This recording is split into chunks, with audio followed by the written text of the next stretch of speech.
बेटी नहीं तो बेटा के लिए बहू कहां से आएगी? फिर तो रड़ुए ही भरेंगे कि नहीं हैं? तो अपने लड़का के लिए बहू चाहिए और अपने घर में बेटी है तो बोले पराए घर को घूरो है। मैं ये नहीं कहती कि पुत्र ठीक नहीं है, कुपुत्र है, ऐसा नहीं, लेकिन फिर भी बेटा से ज्यादा बेटी का होना आवश्यक होता है।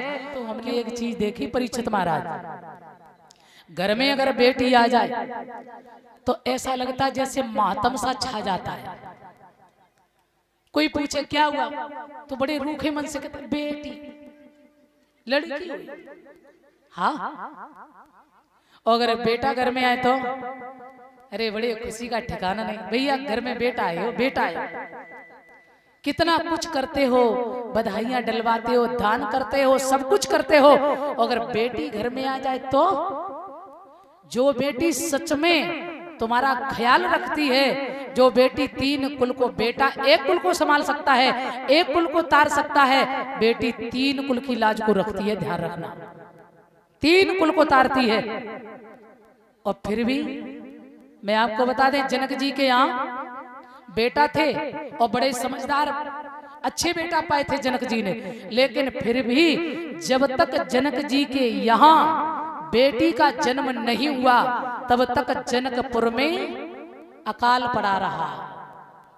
जानते हो सब लोग, जनक जी के यहाँ सूखा पड़ गई, सोने का हल चलाया महाराज जनक ने, मैया सुनैना ने, तब सीता जी का जन्म हुआ, तब कहीं जाकर के वर्षा हुई, पृथ्वी हरी भरी हुई। देखिए बेटा थे, लेकिन जब तक बेटी नहीं हुई तब तक ऐसे ही अकाल पड़ा रहा, अशांति बनी रही। और सत्य बात तो ये है, करदम ऋषि के यहाँ 9 बेटियां हुई तो उन्होंने कहा मेरे घर में 9 बेटी नहीं, हमारे घर में 9 यज्ञ हुए हैं, यज्ञ। और जब बेटी जिस दिन घर में जन्म ले उस दिन माता और पिता को बहुत प्रसन्न होना चाहिए।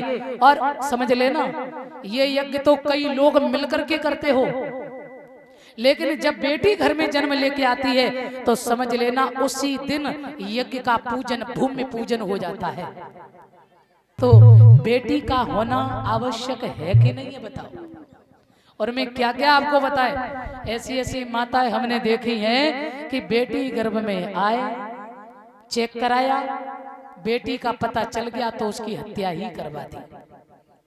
मैं आपको सत्य बता रहे हैं माताओं, ये पाप जो माताएं करती हैं ये महापाप है, महापाप। इस पाप को कभी मत करना, क्योंकि आज तुम बेटी को जन्म देने की इच्छुक नहीं हो तो कल बेटा तुम्हारी बहू लेके कहां से आएगा?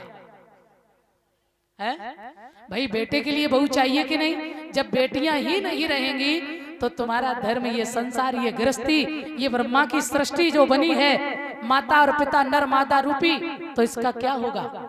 बेटी नहीं तो बेटा के लिए बहू कहां से आएगी? फिर तो रड़ुए ही भरेंगे कि नहीं हैं? तो अपने लड़का के लिए बहू चाहिए और अपने घर में बेटी है तो बोले पराए घर को घूरो है। बताइए, जबकि बेटियां सदा तुम्हारा ख्याल करती, माँ की चिंता, पिता की चिंता।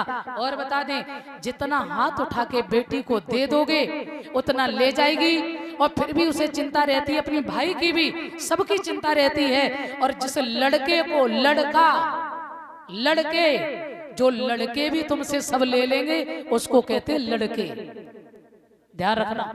और फिर भी बेटी को न कुछ दो तब भी कम से कम 4 किलोमीटर से रोती हुई आएगी। और बेटा घर में जो सारी संपत्ति तुम्हारी लिए बैठा है, अरे भाई, एक माँ के 3 भाई हों तो भाइयों में ऐसा बंटवारा हो जाता है कि माता पिता का भी बंटवारा कर देते। बताइए आजकल की संतान, देखिए क्या ये कोई बांटने वाली चीज है? क्या माता पिता कोई बांटने का विषय है? अरे जिस मैया ने गीले में सो करके सारी रात अगर तूने इधर पेशाब कर दी तो इधर लिटा दिया, इधर कर दी इधर लिटा दिया, खुद गीले में सोती है, सारे कष्ट सहन करती है, कितनी तपस्या करती है। और फिर बेटा जन्म लेके कहे तो तूने 9 महीना गर्भ में धरो तो का बड़ी बात है। किराओ ऐसे भी भाई हैं इस संसार में जो माता पिता से कहते हैं अरे गर्भ में धारण किया तो क्या है, किराया ले लो ना। और सच में उन भाइयों से ये पूछा जाए क्या तुम माता पिता का ऋण चुका सकते हो? तुम में है औकात? है इनके अंदर क्षमता। मेरे बंधुओं ध्यान रखना, माँ और पिता से बड़ा भगवान संसार के अंदर कोई नहीं है। ध्यान रखना, यदि आपके माता पिता दुखी हो गए, समझ लेना दुनिया में कोई भगवान तुम्हारा कल्याण नहीं कर सकता है। और यदि माता पिता प्रसन्न है तो समझ लेना परमात्मा तुम्हारा कल्याण अवश्य कर देगा। बेटी सच में पराए घर की होती है, लेकिन बेटी जितनी अच्छी होती है उतना अच्छा बेटा नहीं हो सकता है। होते हैं कोई कोई होते हैं, लेकिन सब नहीं।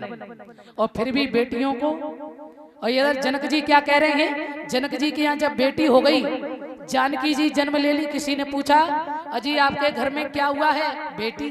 अरे बेटी नहीं, इनका परिचय दीजिए। तो बोले मेरे घर में पुण्य पैदा हुआ है। क्या? बोले पुण्य पैदा हुआ है। हाँ।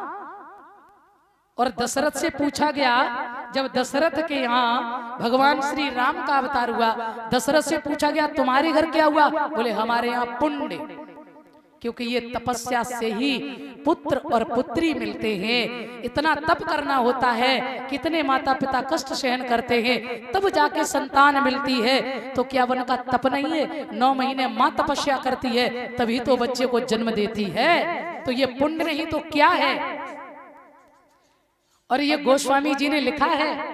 अरे कोई कहे कि भाई मैं कैसे मान लूं कि पुत्र और पुत्री पुण्य होते हैं, बेटी को ही केवल पुण्य बताया, ऐसा भी नहीं। अरे बेटा भी पुण्य होते हैं, हाँ, लेकिन बेटाओं को भी संभल के चलना चाहिए, माता पिता का आदर सदा करना चाहिए। कहते हैं गोस्वामी तुलसीदास जी कहते हैं, जनक सुकृति मूर्ति वैदेही और दशरथ सुकृति राम वैदेही। सुकृत माने पुण्य होता है। तो राम के आने पर दशरथ के यहाँ पुण्य आया, और जनक के यहाँ जानकी का जन्म होने से पुण्य आया। तो बेटी को कभी भार मत समझो, बेटी तो सच में देवी स्वरूप होती हैं। बेटियां बड़ा ख्याल रखती है, इसलिए जनक के यहाँ हरियाली छा गई, आनंद आ गया। धीरे धीरे बड़ी हुई हैं जानकी जी। तो भगवान श्री राम जो है गुरुदेव के साथ जंगल में भ्रमण कर रहे, राक्षसों का उद्धार किया। इधर जनक जी ने सोचा बेटी विवाह के योग है, चारों तरफ पत्र भेजे।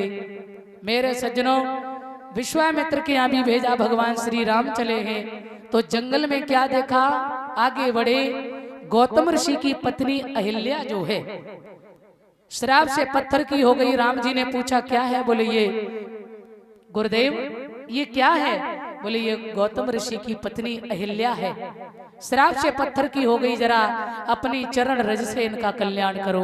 राम ने कल्याण किया है। भगवान श्री राम गए हैं जनकपुर के लिए। इधर मेरे सज्जनों, जब विवाह योग्य हुई सीता, पत्र चारों तरफ गए, बड़े बड़े राजा महाराजा जुड़े हैं जनक जी के यहाँ। भगवान श्री राम भी गए, और इधर सीता जी पूजा करने के लिए जाती हैं बगीचा में। गुरु जी ने कहा लला जाओ, संध्या बंदन होगा, बगीचा से फूल तोड़ के लाओ। भगवान श्री राम और लक्ष्मण दोनों लोग जाते हैं, और उधर से जानकी जी चली। इतले सखियन को संग जानकी और फूल बाग में आई, और उत बगिया के बीच में बैठे राम लखन दो।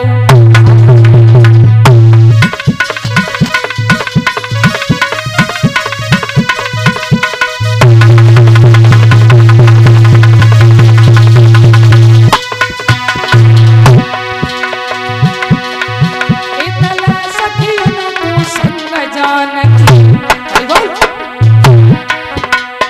अरे फूल बाग में आई, उत बगिया के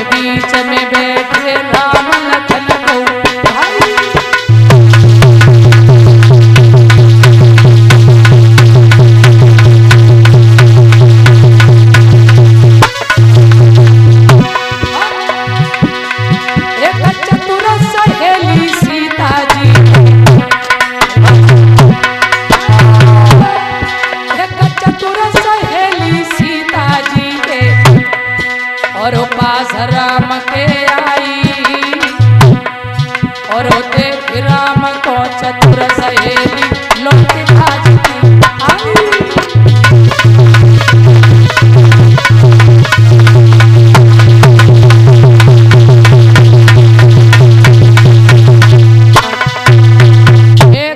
बिछुड़ी पहुंची जहां राम जी थे, देखा राम जी को प्रसन्न हो गई और दौड़ के आई। सीता जी ने देखो काहे को इतनी खुश है, क्या बात है? कहने लगी बहना क्या बताएं। बोली मुस्कुराए के सुनो सजनी सुनो गुइया और राम बगिया में आए सुनो सजनी।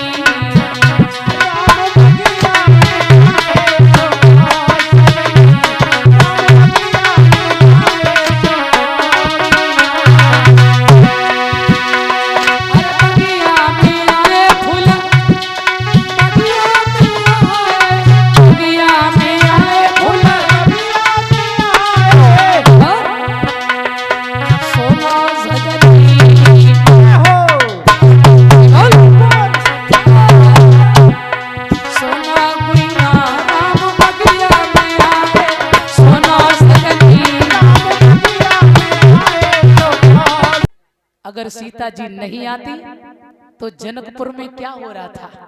जनक जी दुखी थे, सारी प्रजा त्रहामाम, पृथ्वी सूखी पड़ी थी, फसल हो नहीं रही थी, चारों तरफ सभी हैरान थे। और जब जानकी जी का जन्म हुआ तो एकदम से काली काली घटाएं, घनघोर वर्षा, और जब वो वर्षा होने लगी तो चारों तरफ हरियाली छा गई, जय जयकार हो गई।